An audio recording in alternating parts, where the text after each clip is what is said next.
Good morning and welcome to the 2026 AAAS annual meeting SciMic stage, supported by the George Washington University.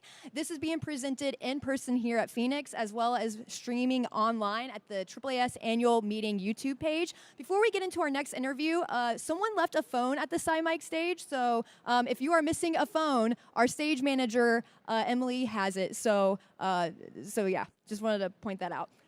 I am your host, Jessica Hubbard, and we are continuing our lineup of interviews here with Heidi Roop, Director of the University of Minnesota Climate Adaptation Partnership. Welcome to the SciMic stage. Thanks for having me. I wanted to jump right in. Tell me a little bit about yourself. Great. Well, I'm a climate scientist by training, but I have sort of pivoted my career very fortunately as someone who works at a land-grant university to really working at the interface of science and solutions. So maybe by way of introducing myself and the work, I'll share a bit of a story that I think will probably relate to a geography that you maybe work in or call home, because I think the challenges that we are facing in Minnesota from a warming world are, of course, not unique. But this flavor of story, I think, is emergent all over the country and the world. So we're going to travel. We're in Arizona today. We're going to travel to just near the border of South Dakota and west central Minnesota to a community called Chickayo. Most people haven't heard of it. It's got a population of just over 400 people. And this summer, like many communities in Minnesota, we had abnormal rain, wet conditions. And in July of this year, 8 inches of rain fell in a single storm. This was after repeated rainstorms that preconditioned the community to be ripe for flooding and infrastructure failure. I like looking at the Weather Observer notes, and in this case, there's some fascinating quotes that I'll try to get verbatim from the local weather observers who quoted that they noted there were literally white caps cresting on the fields, predominantly corn and soybeans, and that the hail and wind had, quote, shredded the crops. So beyond the damage and the flooding, Chickayo is a community like many in this country that has a combined sewer system, meaning the storm drains and the sewer flow into the same pipes. And when there's too much quantity, it has to find a place to go. And if the pumps or equipment at your water treatment plant fail, as was the case in this particular storm in Chickayo, you get raw sewage in homes. That happened in Chickayo. You get failed infrastructure. And this community has an annual budget of just about $300,000 a year. Suffice it to say, the damage from this single rain event not only caused damage to homeowners, posed a significant human health threat with black mold and raw sewage in people's homes, but it also meant that this community is going to be footing a bill that well exceeds its annual budget. This is a conundrum communities face as we try to grapple with the here and now challenges of climate change while we also plan for the future. So where does someone like Heidi come in to this story? I think Chickayo is a great example of both not only the type of work we try to do, but how we approach our work at the Climate Adaptation Partnership. Right. So we really work with communities not only to try to help connect them to solutions and help in these moments of incredible need and elevate these stories and find solutions and funds, but we also work so as communities like Chickayo are seeking to deploy solutions and fix their systems, that they're future-proofing those systems so that year after year, their annual budget isn't exceeded by a single rainstorm, and that they can instead invest their funds in proactive investments that improve their infrastructure, but save room for those other critical services that every community deserves. So we work to provide the science, technical assistance, and partnerships to communities like Chickayo across the state, both to help understand what they can do today, but also how we can proactively prepare for the climate changes we've set in motion. That looks like a lot of things. One thing, climate modeling, we provide climate data, provide flood-related technical assistance programs that are no cost for communities, that help them understand stormwater vulnerabilities and identify those solutions. And then we try to connect resources to implement those solutions. Our whole metric of success is whether we can shorten the timeline between there being a problem and implementing a solution. That is how we measure success. Not necessarily easy to do, but that is our mission as we work towards trying to build resilience in a climate-changed world. Very interdisciplinary work, right? It is, yes. It's amazingly interdisciplinary. We have nurses on our team through to hydrologists. Oh, nice. And you'll be talking about this in your session, correct? A little bit of a pivot. We're at the session today. We're actually going to be, I'm really privileged to be joining the stage with research scholars of science communication, journalists, and scientist communicators who really work to try to elevate these stories, but also work effectively with journalists to tell the stories of a climate change world, and a lot of also what's happening in the broader sort of policy and climate discourse in this country, which of course is we're finding ourselves in a challenging moment as it relates to climate policy in the United States. I want to take a step back and ask, if I can, how did you, or when did you first realize that you wanted to pursue this line of work?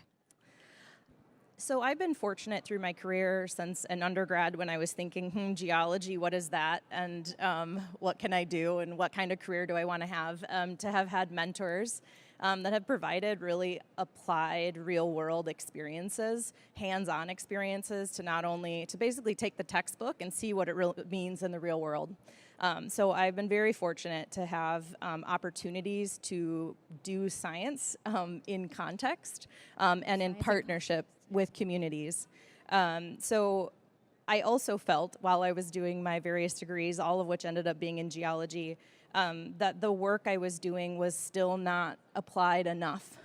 That as we were, I'm a paleoclimatologist by training, so studying ice cores from Antarctica and Greenland and lake sediments from the polar regions to reconstruct how the atmosphere worked in the past. It felt relevant, but not really relevant given all of the challenges that we are confronting today and all the solutions at our fingertips, but somehow the mismatch between knowing we have challenges and knowing we have solutions and getting those solutions on the ground. So I, in my postdoc, was working on a fascinating project in Greenland, trying to use lake sediments to reconstruct the margin of the Greenland ice sheet. And I was in this beautiful place doing incredible science and just thought, you know what, this is amazing, but it's not enough for me. And I ended up applying just a complete long shot for a position at the University of Washington Climate Impacts Group, which is one of the leading organizations in our country that's been working really in applied climate impact science and solutions.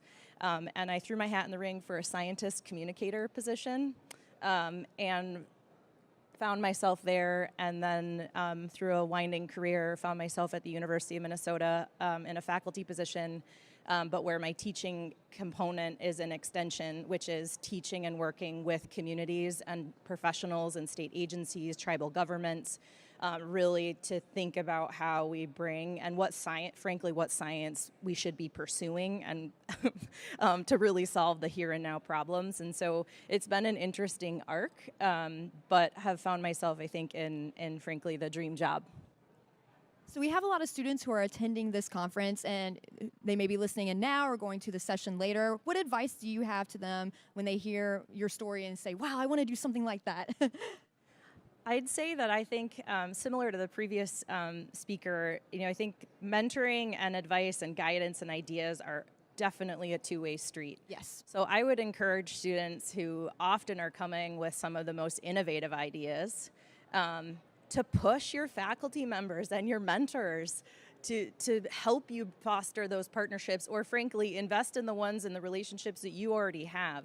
I think that there's a lot of room for the academy in particular to really start to redefine what counts, what matters, and where and how we show up in service of, again, this sort of science and solutions and policy and communications. And so I think I know I would love to see more students pushing and more faculty open to really figuring out how do we connect resources and support with student-led ideas and relationships, because they are, I think, a great way to move the work forward and really drive innovation. I think we like to think innovation happens in a lab or by gray-haired folks.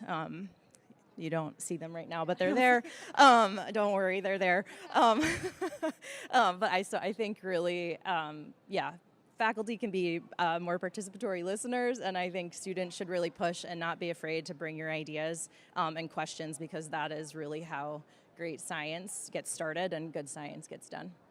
As we're nearing the end of the interview, I've been asking, we do science, but we also do things outside of science. Is there anything that you'd like to share, any books that you're reading right now, or any hobbies that bring you joy in your life? This was probably the hardest question and the one that gives me the most anxiety. I think the real answer is that I don't have a lot of time to read. I have a small child at home. And honestly, the things I'm really reading are like nerdy papers, because we're really trying to spin up FloodWise related work. And I'm trying to understand, I'm reading a bunch of academic papers on intermodal comparison of urban flood modeling products so that we can provide good guidance to communities. So that's not exactly that great. But I've been trying to make my way through the Booker Prize shortlists from last year, just as when I find time. But we also do a book exchange in our team every year, but it has to be a book from a little library, a free little library, or something that you've read and are willing to pass on. And so as a team, we're cycling through a range of books, not all of them climate nerdery, everything from sci-fi to, you come to our next book exchange. But yeah, wish I had more time to read. Sounds like a fun, a fun time. Are there any final thoughts that you would like to leave with listeners here in Phoenix or tuning in online? I think, I reflect a lot on the moment that we find ourselves in regards to science and evidence, making it into policy, and many of the discussions that I've been hearing from the amazing panelists and hallway conversations. And that is, I think this work has never been more important. Linking arms with this community of people who are here from all different perspectives, I think, is critical. And increasingly, I think it's never been more important to show the impact of our work and to tell that story. And so I think it's everyone's responsibility to effectively tell the story of their work and elevate those stories of solutions and action that are, I think, really show why the work that we all do matters and why it's relevant to this country and beyond. I really appreciate your time here on the SciMic stage today. Thank you so much for joining me. Thank you.